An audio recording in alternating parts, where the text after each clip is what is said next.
अस्सलाम वालेकुम। आपको आज के प्रोग्राम में खुशामदीद। साबिक DGI-SI lieutenant general retired Faiz Hameed की गिरफ्तारी के बाद आज 3 मजीद रिटायर्ड फौजी ऑफिसर्स को तहवील में ले लिया गया। ISPR के मुताबिक तीनों रिटायर्ड अफसरान मिलिट्री डिसिप्लिन की खिलाफ वर्जी के मुर्तकिब हुए और उनके खिलाफ कोर्ट मार्शल की कार्रवाई के लिए तहकीकात की जाएंगी। ISPR ने यह भी बताया कि ये अफसरान मखसूस सियासी मफादात की इमा पर मिली भगत से अदम इस्तेहकाम को हवा दे रहे थे और इस बारे में तहकीकात की जा रही हैं। एक्सप्रेस न्यूज के मुताबिक तहवील में लिए गए अफसरों में brigadier retired Gaffar, brigadier retired Naeem और कर्नल रिटायर्ड आसिम शामिल हैं। दोनों ब्रिगेडियर्स का ताल्लुक पंजाब के जिला चकपाल से है। ये दोनों लेफ्टिनेंट जनरल फैज हमीद के साथ राब्ते में थे और एक सियासी जमात के लिए पैगाम रसानी का काम करते थे। इस हवाले से वजीर इत्तलात अताउल्लाह तारड़ का यह कहना था कि जनरल रिटायर्ड फैज हमीद से तहकीकात के बाद लगता है कि मजीद गिरफ्तारियां भी अमल में आएंगी, मजीद लोगों के नाम सामने आ रहे हैं। उनका कहना था कि इमरान खान की पर और मंशा पर मुल्क को अज़म इस्तेहकाम का शिकार किया जा रहा था और एक सियासी जमात और उसके लीडर ने मुल्क की सालमियत पर हमले किए। तो ISPR की प्रेस रिलीज सामने आई है और 3 मजीद अफसरान जो हैं वो गिरफ्तार हुए हैं। उससे ये साबित होता है कि जो जनरल फैज हमीद को तहवील में लिया गया था, ये उनसे तहकीकात के नतीजे में इन अफसरान को जो है वो गिरफ्तार किया गया है। तो ये जो कलूजन है और ये जो बानी चेयरमैन PTI की मंशा पे मुल्क को डिस्टेबलाइज किया जा रहा था, ये आज की बात नहीं है। और हमें ये भी मालूम है कि जब तहरीक अदम एतमाद लाई गई तो उस दौरान भी जनरल फैज और उनके साथी बानी चेयरमैन PTI से राब्ते में थे और वो सियासी जोड़ तोड़ में भरपूर अपना हिस्सा ले रहे थे। ये भी मालूमात सामने आई हैं। अब दूसरी जानिब इमरान खान ने सहाफियों के साथ आज गुफ्तगू करते हुए कहा कि जनरल रिटायर्ड बाजवा ने अपनी एक्सटेंशन के लिए मेरी हुकूमत गिराई। मैं जो है वो बार बार जनरल बाजवा को ये कहता रहा कि जनरल फैज को ना हटाएं। जनरल बाजवा ने अपनी एक्सटेंशन के लिए जनरल फैज को हटाया। उनका कहना था कि जनरल फैज हमारा असासा थे, उन्हें ज़ाया किया गया। जनरल फैज को मैं इसलिए नहीं हटाना चाहता था क्योंकि तालिबान और अफगान हुकूमत के साथ वो मामलात को देख रहे थे। साबिक वज़ीर आज़म का यह भी कहना था कि फौज फैज हमीद से तफ्तीश कर रही है, ये उनका अंदरूनी मामला है, मुझे इससे क्या। फैज हमीद का एहतसाब कर रहे हैं, अच्छी बात है, लेकिन फिर सबका एहतसाब अगर 9 मई जनरल फैज ने करवाया तो इसकी तहकीकात होनी चाहिए।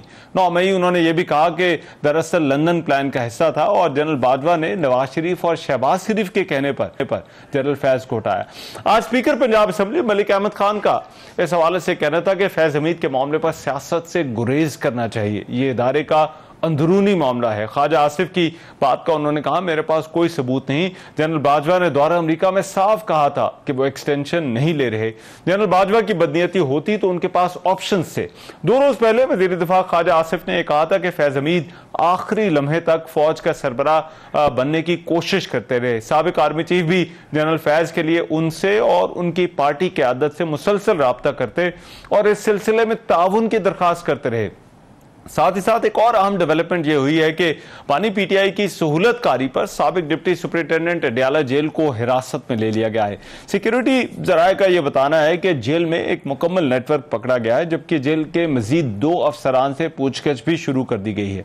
अब ये जो सारा मामला है, गिरफ्तारियां, ये बड़े पैमाने पर कार्रवाइयां, क्या इनका वाकई ताल्लुक 9 मई से है या नहीं, और ये जो फौज के अंदर ये खुद एहतसाबी है, क्या ये मामला यह सियासी मामलात से जुड़ी हुई है नहीं, इस पर प्रोग्राम में बात होगी। मुझे सबसे पहले ज्वाइन कर रहे हैं मुस्लिम लीग नून के सीनियर रहनुमा है जावेद लतीफ साहब, उनसे इस हवाले से बात करते हैं। मियां जावेद लतीफ साहब, बहुत शुक्रिया आपके वक्त। जावेद लतीफ साहब, आप अक्सर सहूलतकारी का जिक्र करते रहे, बार बार जो है वो आप जो है वो इस पर बात करते रहे, तो इस मामले में आपको क्या लगता है, क्या ये मामला जो है ये गिरफ्तारियों का जो फौज के अंदर हुई है, क्या ये मामला 9 मई से जुड़ा हुआ है? शुक्रिया रहमान नजर साहब। गुजारिश इतनी है, काश जब मैं बात करता था कि सहूलतकारी इसको आज भी मुयसर है वो 18 माह की हुकूमत में, तो उस वक्त इसको कुछ संजीदा लेता, 9-10 मई ना होता और अगर इसको संजीदा ले लिया जाता तो आज की जो सूरत हाल है, खाली 9-10 मई नहीं है, 2022 नहीं है जब रैली लॉन्ग मार्च का नाम पे जे ऊपर उस वक्त भी हमला करना था और एक अपॉइंटमेंट को रोकना था और किसी और के लिए राह हमवार करना था, ये एक ऐसी साजिश और ऐसी बगावत थी जिसको उस वक्त कुचला जाना जाना चाहिए था। मगर किसी मसलक के तहत या किसी दबाव के तहत अगर उस वक्त नहीं किया गया और आज अगर वो गिरफ्तारियां हो रही हैं या की गई है, तो मेरी तो आज भी गुजारिश होगी वक्त की जो क़यादत है अदारे हम्म। की या अदारों की, कि खुदा के लिए अब ये सिरा जो पकड़ा है इसको एंड तक लेके जाएं, आखिर तक लेके जाएं और लोगों को अच्छा। बताया जाए कि पाकिस्तान के अंदर गैर मुल्की कुव्वतें कब कब इन्वॉल्व हुई और 2017 का फैसला किस तरह हुआ, 2014 के धरने किस तरह दिलवाए गए और उसके बाद तक जो कुछ होता आ रहा है या अगले दिनों में होने जा रहा था, जिस तरह के हम्म। बांग्लादेश की तर्ज की एहतजाज और दूसरी कॉलें आ रही थी और एक ट्रेंड बनाया जा हाँ। रहा था। मैं समझता हूं कि अगर बांग्लादेश तर्ज का एहतजाज या उस तरह की मनसूबाबंदी ना की जा रही होती तो शायद अभी भी हाथ ना डाला अच्छा। जाता। तो अगर अगर हाथ अच्छा। डाल लिया है तो खुदा के लिए कुछ तो पाकिस्तानी कौम पे रहम करें, जो गैस बिजली के बिल देने की पोजीशन में नहीं रह गई, जो 2 वक्त की रोटी खाने की पोजीशन में नहीं हम्म। रह गई, कि किन कुव्वतों के कहने पे इस तरह के अदालतों से हम्म। फैसले लिए जाते रहे, किस तरह बिठाया जाता रहा और किस तरह हुकूमतें गिराई जाती रही। ये सारा कुछ कौम को बताएं ताकि कौम का एतमाद तो बहाल हो अच्छा। भाई दोबारा से अदारों पे। हम्म। अच्छा, लेकिन आप ये कह रहे हैं कि जो मंसूबाबंदी थी वो अभी तक जारी थी और ये जो अभी कार्रवाइयां हुई हैं, ये अभी कोई मंसूबाबंदी हो रही थी उससे जुड़ी हुई हैं, ऐसा क्यों आप कह रहे हैं? देखिए रहमान रहमान बात यह है कि सहूलतकारी कोई इसका जिक्र करता है कोई नहीं करता, इल्म हम्म। सबके है, तमाम पॉलिटिकल वर्कर के जहनों में है। आम बंदा बात करता है हम्म। कि भाई अब ये प्लानिंग हो रही है, ये करने वाले हैं। तो हमारी इंटेलिजेंस अच्छा। अदारे जो हैं या हमारा इंटेलिजेंस नेटवर्क जो है वो इतना कमजोर है कि हम पता ही नहीं कर सकते। और हमारे अंदर आज भी कह रहा हूँ कि अदारे के अंदर, हम्म। अदारों के अंदर बल्कि ऐसे लोग मौजूद हैं जी। जो उसको सहूलतकारी दे रहे हैं। और आज भी ये कह रहा हूं कि 8 अच्छा। फरवरी का जो नतीजा बनवाया गया या बनाया गया उसमें भी मुकम्मल सहूलतकारी इमरान खां के लोगों को मैसर थी अच्छा। और जिन जिन के जरिए थी वो आज भी नाम लिए जा सकते हैं। अच्छा। राइट। और ये आपको मियां साहब क्यों लगता है कि गैर मुल्की कुव्वतों का भी अमल दखल था या है? देखें देखें अमल दखल था है, उसकी वजह यह है कि आप अमेरिकन कांग्रेस में जो एक किस्म का यूनानिमसली एक करारदाद मंजूर होती है, ये कभी हम्म। जुल्फकार भुट्टो या नवाज शरीफ के लिए तो नहीं हुई। आज जो इंसानी हकूक उनको याद आ रहे हैं, ये गजा में तो नहीं याद आए। और आज जो जमहूरियत उनको सता हम्म। रही है, ये जब मार्शल लॉ लगते हैं पाकिस्तान के अंदर उस वक्त तो उनको जमहूरियत याद नहीं आती। आज एक जमात पे पाबंदी लगने का अंदिया दिया जाता है तो वो उस पे अच्छा। तशवीश का इजहार कर देते हैं। मुझे ये बताएं कि 9-10 मई करने वाली लोग जो हैं वो सियासी जमात कहलाने के हकदार हैं, मगर उनको तशवीश है। हम्म। और 1 साल 1.5 साल हो गया है 9-10 मई करने वालों को, ना सहूलतकार पकड़े गए हम्म। और ना मुजरम को सजा हुई। तो ये सारी चीजें जो हैं राइट। इतनी सादा नहीं है कि कोई कह दे कि जनाब हाउसिंग सोसाइटी में करप्शन हुई या एक हाउसिंग सोसाइटी के नाम पे जो सुप्रीम कोर्ट ने एक्शन लिया उस पे ये गिरफ्तारियां हो रही हैं, या जो नेटवर्क इमरान हम्म। खान का जेल के अंदर पकड़ा गया उस पे जो है इन्वेस्टिगेट हम्म। चीजों को किया जा रहा है, बिल्कुल अच्छा। नहीं है। मैं कहता हूं कि जब से अच्छा। ये फैज हमीद साहब का फैज आम शुरू हुआ, पाकिस्तान की हिस्ट्री में किसी ने इस तरह क्रीज से बाहर निकल के नहीं खेला जिस तरह फैज हमीद साहब या ये रजीम जो खेलती रही। अच्छा। और ये फैज मीर साहब अकेले नहीं है, ये फैज मीर साहब की पूरी टीम है, पूरा नेटवर्क है इनका जो काम करता आया। अगर कंगालेंगे तो सब कुछ नजर आ जाएगा। और ये मियां साहब, आपको क्यों लगता है कि ये नेटवर्क और ये जो सहूलतकारी थी वो 8 फरवरी के इंतखाबात के नताइज से भी जुड़ी हुई है?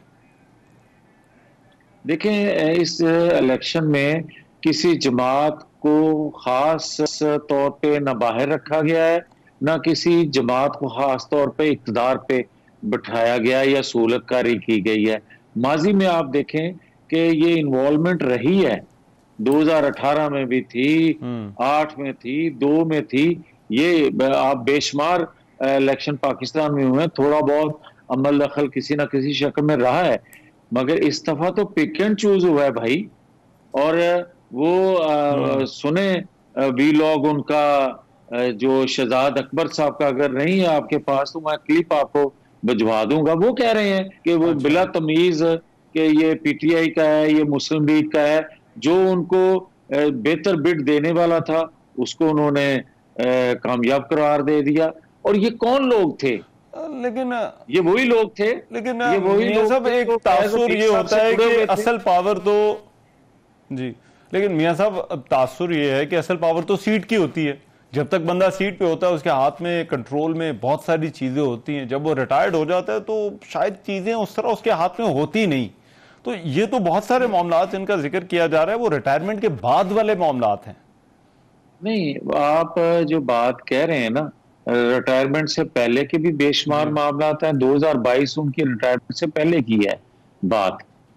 और जो उसके बाद 9-10 मई की आप बात करते हैं या आपकी बात कर रहे हैं, तो बहुत से लोग होते हैं जो रिटायर होने के बाद इन चीजों को हाथ नहीं लगाते या तवज्जो नहीं देते। मगर साकिब निसार और फैज साहब मुकम्मल तौर पे आज भी एक्टिव हैं उसी तरह। अच्छा, और ये अब एक्सटेंशन वाला मामला जो है वो, इस पर पार्टी के अंदर हमें 2 लाइनें नजर आ रही हैं। एक तो वो है जो मलिक अहमद खान साहब जिक्र करते हैं, दूसरा वो जो ख्वाजा साहब जिक्र करते हैं। ख्वाजा आसिफ साहब कह रहे हैं कि जनरल बाजवा एक्सटेंशन चाहते हैं। आप मामलात को बड़ा करीब से देख रहे थे, एक्सटेंशन वाला भी इशू था, तब भी आपसे बात होती रही, उसके बाद भी आप इस पर करते रहे बात। तो ये आपके ख्याल में क्या वाकई जनरल बाजवा जो है वो किसी एक्सटेंशन कोई चाहते थे, वो जाने से पहले नहीं जाना चाहते थे? देखिए रहमान, जहां तक इंफॉर्मेशन है वो तो ख्वाजा आसिफ साहब या मलिक मोहम्मद खान ये दे सकते हैं, मगर मैंने जो एनालिसिस किया है या जो मुझे चीजें नजर आई हैं, और ख़ास तौर पर एक्सटेंशन से आज तक जो हो रहा है, मैं नहीं समझता कि इतना पवित्र या इतने सादा या इतने बड़े हदूदों की यूद में रहने वाले जनरल बाजवा साहब हैं जो कह रहे हैं ख्वाजा आसिफ साहब। मुझे उसमें ज्यादा सच्चाई नजर आ रही है। और मैं ये समझता हूँ कि जनरल बाजवा साहब हों या जनरल फैज साहब हों, ये जो ऑफर करवाते थे मुस्लिम लीग को या किसी और को जो ऑफर देते थे या उनके लिए काम करते थे, किस हैसियत में बात करते थे, इनसे बड़ा सबूत और क्या हो सकता है कि अगर वो ऑफर करते रहे हैं तो यही सबूत काफी है उनके खिलाफ कार्रवाई करने के लिए। ठीक है, बहुत शुक्रिया। मियां जावेद लतीफ साहब साथ मौजूद थे और बात कर रहे थे। ये जो मामला है फौजी अफसरान और इस पर हुकूमत ने जो आज अपना मौक़िफ़ दिया है। प्रोग्राम में अभी एक ब्रेक शामिल करते वापस आते हैं इस ब्रेक के बाद। Welcome back after the break. General Faiz Hameed की गिरफ्तारी और उसके बाद जो सूरत हाल बनी है, आज ISPR की प्रेस रिलीज, और उस प्रेस रिलीज में जो है वो ISPR ने बताया है कि मज़ीद 3 फौजी अफसरान को जो है वो तहवील में लिया गया है। ये जो है वो किस तरह से इदारे के अंदर एहतसाब का अमल जो है वो हो रहा है, और इस पर जो है वो बात करने के लिए ब्रिगेडियर रिटायर्ड वकार साहब मेरे साथ मौजूद हैं, दिफाई तजज़ियेकार हैं। वकार साहब, बहुत शुक्रिया आपका। वकार साहब, सबसे पहले तो ये कितना गैर मामूली है, ये जो पहले साबिक का सरबरा ISI की गिरफ्तारी और फिर उसके बाद आज 3 मजीद फौजी अफसरान की हिरासत के हवाले से ISPR ने जो प्रेस रिलीज है उसमें बताया है। ये जो तो अकाउंटेबिलिटी प्रोसेस है वो तो चलता रहता है, मतलब उसमें कोई अनयूजुअल चीज़ नहीं है, लेकिन जो अभी ग्रेविटी है ऑफ द ट्रायल जो है फैज अमीर का बीइंग एक्स DGISI, ये डेफिनेटली गैर मामूली है। इससे पहले एक DGI को सर्विस की गई थी या रिप्रेमांड किया गया था रिटायरमेंट के बाद, बेस्ड ऑन अ बुक उन्होंने लिखी थी, उसमें शायद ऑब्जर्वेशन थी तो उन्होंने परमिशन नहीं ली थी, बट नथिंग लाइक उनका फील्ड जनरल कोर्ट तक बात गई। तो मेरे ख्याल में एक तो इंक्रीमेंट एविडेंस है प्रोसिक्यूशन के पास, जो कोर्ट ऑफ इंक्वायरी हुई होगी उसमें चीज़ें सामने आई हैं बिफोर रिटायरमेंट भी और पोस्ट रिटायरमेंट जो उनका कंडक्ट था। और मिलिट्री में डेफिनेटली 2 साल वैसे आपका पीरियड होता है, और if you are very senior और सेंसिटिव एनवायरनमेंट में काफ़ी सारे NOCs आपको लेने पड़ते हैं अगर आपने एंगेज होना है। मेरे ख्याल में एक ऐसी चीज़ है डेफिनेटली। और ISPR की अगर आप देखें पिछले वाला जो मैसेज था या प्रेस रिलीज थी, उसमें जो मेंशन के इंटीमेट एविडेंस है या ठोस सबूत की बुनियाद पे किया गया, और अभी जो 3 ऑफिसर्स का आ रहा है तो उसमें मेरा सियासी एक्टिविटी का भी जिक्र है। तो ऐसा ऐसा आई थिंक चीजें खुल रही हैं, and it appears to be एक मत उसको नहीं चला सकता व्हाटएवर वाज हैपनिंग। तो मेरे ख्याल ये नेटवर्क जो ब्रेक हो रहा है उसमें भी मजीद आई थिंक अच्छा, इस पर जो एक फौजी डिसिप्लिन है वो कितना सख्त होता है, खास तौर पर ये सियासी सरगर्मियों और सहूलतकारी का जो मामला है, क्योंकि इसमें ना सिर्फ साबिक सरबराह जो ISI के हैं उन पर, बल्कि ये जो आज की गिरफ्तारियां हुई हैं इनका ताल्लुक भी उसी के साथ जो है वो जोड़ा जा रहा है। Very serious nature. मिलिट्री के अंदर तो सियासत की गुंजाइश कोई नहीं है, सिवाय वोट आप डाल सकते हैं। I think that is the only activity that you do. Otherwise जो है, क्योंकि इस तरीके से मिलिट्री चल नहीं सकती अगर आप सियासी वापस्तियाँ रखें, because you follow chain of command जो गवर्नमेंट ऑफ पाकिस्तान के अंडर काम करते हैं। दिस इज ऑल यूनिवर्सल है। मुझे याद है इसमें अफगानिस्तान में एक कमांडर थे सेंट कॉम के, शायद उन्होंने एक स्टेटमेंट दिया था अगेंस्ट द प्रेसिडेंट की पॉलिसी पे, तो अगले दिन अगलों ने उनका आई थिंक इस्तीफा ले लिया था। तो ये अकाउंटेबिलिटी प्रोसेस बड़ा सख्त होता है। फिर अगर खुदा न खास्ता चीज़ें हो start affecting the state, discipline के अलावा जो है let's say unity of the state, unity of command पे अगर लेट्स अटैक में फर्ज करें जिस अभी स्पेकुलेशन हो रही है, तो ये फिर ज़्यादा सीरियस नौयत का, बिकॉज डिलिबरेटली आप ये चीज़ें कर रहे हैं। तो ये जो ऑफिसर पकड़े गए हैं उनकी भी शायद इसी तरीके से इन्वॉल्वमेंट, बिकॉज ये reportedly they were very close जब वो इन सर्विस थे, इनके साथ दिलफैज के साथ क्लोजेस्ट ऑफिसर गिने जाते थे। तो ये भी एक रीजन हो सकती है कि बाद में भी उनके है। आई थिंक आमतौर पर आपको क्या लगता है कि जब इस लेवल के ऊपर गिरफ्तारियां तहवील में लिया गया है इन फौजी अफसरान को, उस बारे में ISPR ने प्रेस रिलीज भी की है, चीजें मुमकिन तौर पर आपको भी ऐसा लगता है जैसे कि बहुत सारे लोगों का ख्याल है कि चीजें काफी आगे चली गई हैं, बहुत चीजें इकट्ठी हो गई और उसके बाद ही ये कदम गैर मामूली कदम उठाया गया है? जी बिल्कुल, इसमें स्पेशली ये पब्लिकली चूंकि इसको अनाउंस किया गया विद नेम, जनरली आपने देखा होगा 9th मई के बाद कोशिश की जाती है कि चीजें जो है ठीक है विद इन मिलिट्री हो जाए, उसको ज्यादा पब्लिक ना खेल, सिवाय अगर कोई बहुत जिस तरह कमांडर कोर को बहुत प्रोमिनेंट थे उसमें, तो अदरवाइज है उसमें कोशिश जाती है, बिकॉज में फौज के मोराल का भी फैक्टर होता है। लेकिन आई एम श्योर ये जो अभी एविडेंस आया है और जिस है उसमें मुनासिब समझा गया कि इसको पब्लिकली अनाउंस भी किया जाए। लेकिन ये जरूर है कि अभी जो मिलिट्री अपना एक बहुत बड़ा हाई वार सेट कर रही है, डिसिप्लिन का भी, मोरालिटी का भी और अकाउंटेबिलिटी का, तो ये भी प्रेसिडेंस बन गया है। इन केस आप लॉ को या पाकिस्तान के लॉ को फॉलो नहीं करते तो आपकी अकाउंटेबिलिटी हो सकती है, which is also good. I think people will be very careful. और दूसरा जो है मेरे ख्याल में अगर इसका कोई रिलेशनशिप बनता है विद एनी कॉन्स्पिरेसी तो वो डेफिनेटली बहुत सीरियस है, और इसमें हो सकता है कि सिविलियंस और कोई मिलिट्री की मजीद नाम आए, सर्विंग और रिटायर्ड दोनों के आ सकते हैं। तो जो इन्फॉर्मेशन उसमें ये है कि हुकूमत की तरफ से तो बड़े वाजे इशारे हैं कि 9 मई वाले मामले के साथ ये सब मामला जुड़ा हुआ लग रहा है, और अगर कोई सिविलियन गिरफ्तार होते हैं तो आपको लगता है कि उनका मामला भी फिर इन्हीं की तरह कोर्ट मार्शल और फौजी अदालत में जाएगा? जो तो पहले प्रेसिडेंस रहा है, जिससे आपको याद होगा एक केस था स्पाइन आइज का, और उसमें बेड़ा साहब को आई थिंक कैपिटल पनिशमेंट मिली थी, और एक बड़े 3 स्टार सीनियर थे उनको आई थिंक सजा हुई थी। तो उसमें कुछ सिविलियंस भी थे, तो उनका फिर आई थिंक FGCM ही हुआ था। बाद में definitely have right of appeal to the chief और हाई कोर्ट और सुप्रीम कोर्ट। तो ये तो है जो प्रेसिडेंट भी, आई थिंक जो 67 की अमेंडमेंट के लिहाज से ये रहा। अभी सिर्फ सुप्रीम कोर्ट की ऑब्जर्वेशन है जिसमें उन्होंने स्टे दिया हुआ है और उस पर अभी डिसीजन नहीं हुआ, पर मेरे ख्याल में it's a very fit case अगर कोई इन्वॉल्व होता है। आप खुद सोचें कि ये कहीं भी हो, whether it is India, US, कहीं भी हो, तो उसमें अगर आप मिलिट्री के अंदर खुदा न खास्ता कोशिश करते हैं अंडरमाइन करने की, कमांड नहीं होती।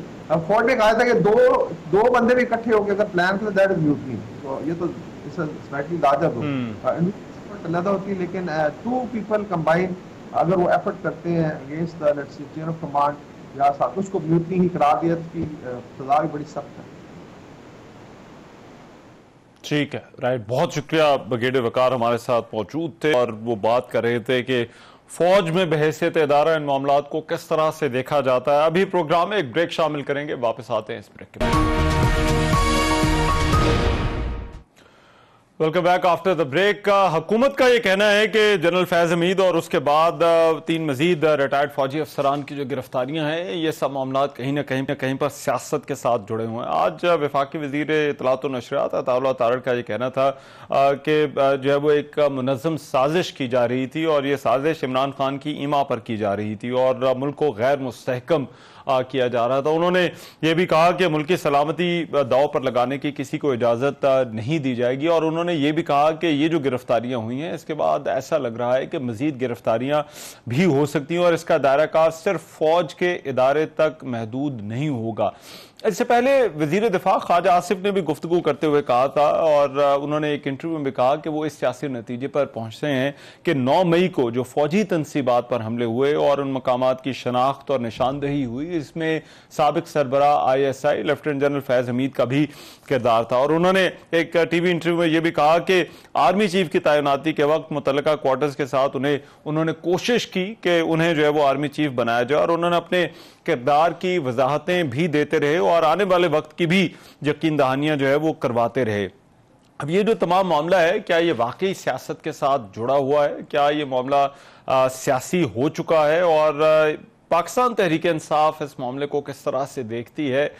इस पर बात करने के लिए कानून और पाकिस्तान तहरीक इंसाफ के आम रहनुमा जनाब हामिद खान साहब इस वक्त मेरे साथ मौजूद हैं। उनसे इस हवाले से बात करते हैं। हामिद खान साहब, बहुत शुक्रिया। हामिद खान साहब, ये जो आज हमने प्रेस कॉन्फ्रेंसेस देखी, पहले तो सिर्फ ISPR की प्रेस रिलीज थी, लेकिन अब उसके बाद हुकूमत का मौक़िफ़ भी जो है वो आ चुका है और हुकूमत, ऐसा लगता है कि हुकूमत का जो इस पर एंगल है और हुकूमत का जो नुक्ता है वो ये है कि ये तमाम की तमाम चीज़ें 9 मई इमरान खान और पाकिस्तान तहरीक इंसाफ के साथ जो है वो जुड़ी हुई हैं। ये गिरफ्तारियां भी उसी सिलसिले की एक कड़ी हैं। क्या ये वाकई आपको भी ऐसा लग रहा है?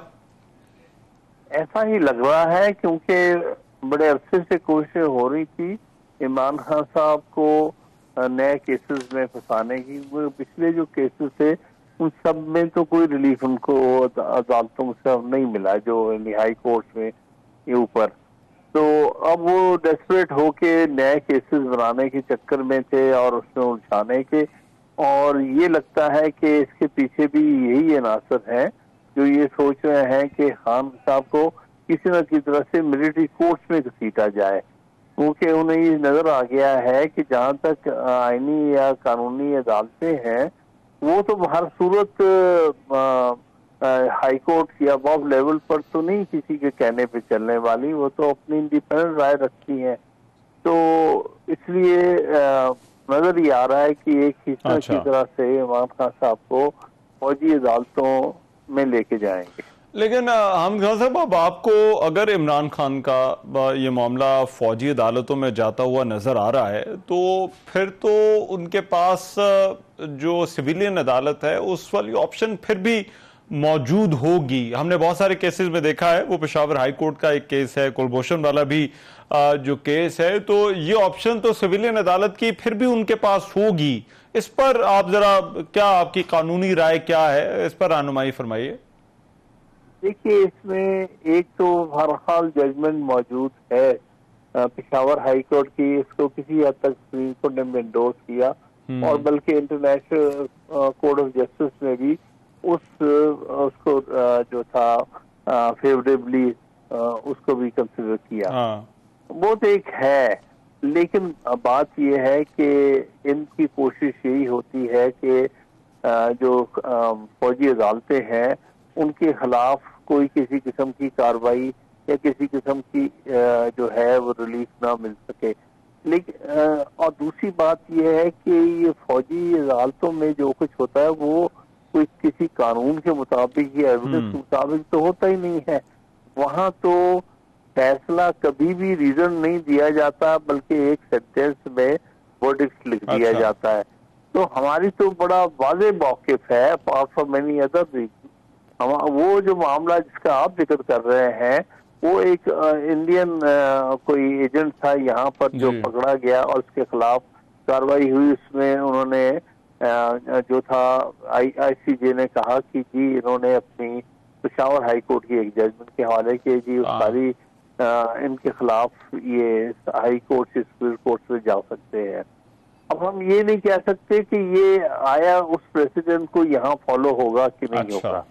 और दूसरी बात ये है कि आखिर हम बुनियादी बात यह है कि किसी सिविलियन को भी फौजी अदालतों में ट्राई नहीं होना चाहिए। जहां तक सुप्रीम कोर्ट का ऑर्डर है 2015 की जो 17 जजेस की जजमेंट थी, जिसमें 13 जजेस ने ये होल्ड किया कि मिलिट्री कोर्ट जो है ये आइन के खिलाफ है। हम तो उस पर रिलाई करते हैं, हम नहीं समझते कि ये जो सब्सिक्वेंट डिसीजंस हैं वो उनकी इतनी अहमियत जितनी उस खास फैसले की है। तो और खास तौर पे एक नेशनल लीडर को घसीटना फौजी अदालत में ये इंतहा का गलत काम होगा और जिसके बहुत सारे नताइज होंगे, सियासी नताइज अलग होंगे उसके, लेकिन कानूनी नताइज और लेकिन हामिद खान साहब, आपको ये लग रहा है कि अगर ये मामला 9 मई वाले से जुड़ा हुआ है और फिर जो ये मामला है वो उनका जो कोर्ट मार्शल है तो वो अगर होता है तो फिर इमरान खान का भी जो केस है वो फौजी अदालत में चलेगा? देखिए, जो चीजें पिछले 2-3 दिन से सामने आ रही हैं उससे ये बहुत कभी शक गुजरता है कि इनका आखिरकार नतीजा जो है वो वहाँ कहीं निकालने की कोशिश करेंगे। वरना अगर बात सिर्फ फैज हमीद की है या उसके अलावा जो कुछ और ब्रिगेडियर वगैरह उनके बारे में भी इन्होंने कहा है, तो वो फौज का अंदरूनी मामला है। वो फौजी है, एक्टिव सर्विस में है, रिटायर्ड है, वो तो आर्मी एक्ट के तहत आता है। उसके खिलाफ जो कार्रवाई करनी अपने इंटरनल हालात मामलात में करते रहे, हमारा उससे कोई लेना देना नहीं। अच्छा, और हामिद खान साहब, आज एक और खबर आई कि अडयाला जेल में भी वहां पर साबिक डिप्टी सुपरिटेंडेंट हैं, उनकी गिरफ्तारी हुई, कुछ और लोगों की भी गिरफ्तारी हुई और हुकूमत ने आज अता तारण ने जो प्रेस कॉन्फ्रेंस की उसमें भी उन्होंने इल्जाम लगाया कि इमरान खान जो अपनी सरगर्मियां थी वो जारी रखे हुए थे, जेल से उनकी सहूलतकारी की जा रही थी और वो मुल्क को गैर मुस्तहकम कर रहे थे। तो आप ज़ाहिर बात है उनके वकील भी हैं, तो हुकूमत के इस मौक़िफ़ पर जो है वो आपकी क्या राय है, क्या कहते हैं? मैं तो ये समझता हूँ कि हर चीज को इस तरह किया जा रहा है कि किसी न किसी तरह इमरान खान को हर किसी ऐसे मामले में फंसाया जाए जिससे कि उनको मुसलसल कैद में रखा जाए, क्योंकि उनको अब समझ आ गई है कि जो ये जाली केस बनाते हैं उसमें से सुनो और लेटर इमरान खान साहब निकल आते हैं, क्योंकि हाई कोर्ट और सुप्रीम कोर्ट कब तक आइन के खिलाफ फैसले करती रहेंगी, वो नहीं करेंगी। अब वो कोशिश कर रहे हैं कि किसी न किसी तरह इस मामले को फौजी अदालतों की तरफ और फौज की तरफ धकेला जाए और वहां से फैसले जो मर्जी के फैसले लिए जाए और बाद में कहा जाए कि इसमें जो है वो आईनी अदालतें इसमें नहीं ले सकती और वगैरह वगैरह जो भी कहानी है। तो ये सारे मामलात और जो है वो हमारे सामने नजर आ रहे हैं जिस तरह से जा रहे हैं। राइट, बहुत शुक्रिया। हामिद खान साहब हमारे साथ मौजूद थे, कानूनदान और पाकिस्तान तहरीक इंसाफ के वकील।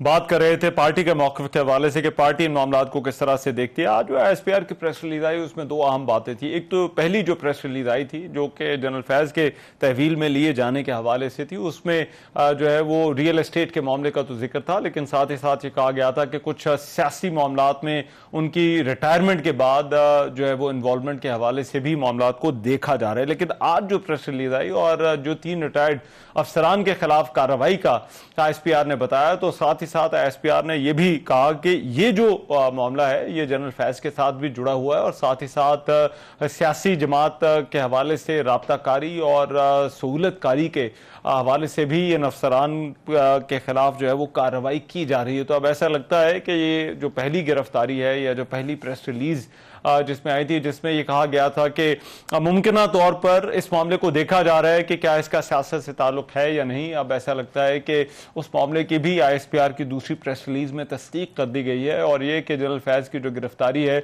वो कहीं ना कहीं सियासी मामलात के साथ भी जुड़ी हुई है। और आज जो तीनों अफसरान की, रिटायर्ड अफसरान की गिरफ्तारी की भी बात हो रही है, तो ये मामला भी ऐसा लगता है सियासत के साथ जुड़ा हुआ है। ख्वाजा आसिफ बड़ा वाज़ेह तौर पर वज़ीर दिफा है, वो कह चुके हैं कि ये जो मामला है वो 9 मई के साथ इसका ताल्लुक है और ऐसा मालूम होता है कि जनरल फैज़ ने 9 मई के हवाले से जो एहतजाज हुए उन मकामात की निशानदही और उनको पॉइंट आउट करने में उनका किरदार था। बहरहाल जो है वो देखते हैं अब इस मामले का जो है वो क्या बनता है, क्या रुख इख्तियार करता है। प्रोग्राम में अभी एक ब्रेक शामिल करते हैं, वापस आते हैं इस ब्रेक के बाद। Welcome back after the break. Line of control के दोनों इतराफ और दुनिया भर में कश्मीरी आज भारत के खिलाफ यौम आज़ादी को यौम स्याह के तौर पर मना रहे हैं। आज कश्मीरियों की जानिब से मकबूजा वादी में भारतीय मजालिम के खिलाफ मुजाहरे और एहतजाजी रैलियां निकाली गई। मुकम्मल शटर डाउन रहा। तालीमी इदारे, दुकानें और कारोबारी मराकज़ भी बंद रहे, जबकि ट्रांसपोर्ट भी मुअत्तल रही। गुज़िश्ता रोज़ कुल जमाती हुर्रियत कॉन्फ्रेंस रहनुमाओं ने अपने पैगाम में कहा था कि कश्मीरी भारत को एक मजबूत पैगाम भेजें कि वो इसके कब्जे को मुस्तरद करते हैं। भारत को मकबूजा कश्मीर में अपना यौम आज़ादी मनाने का कोई कानूनी या इखलाकी हक नहीं।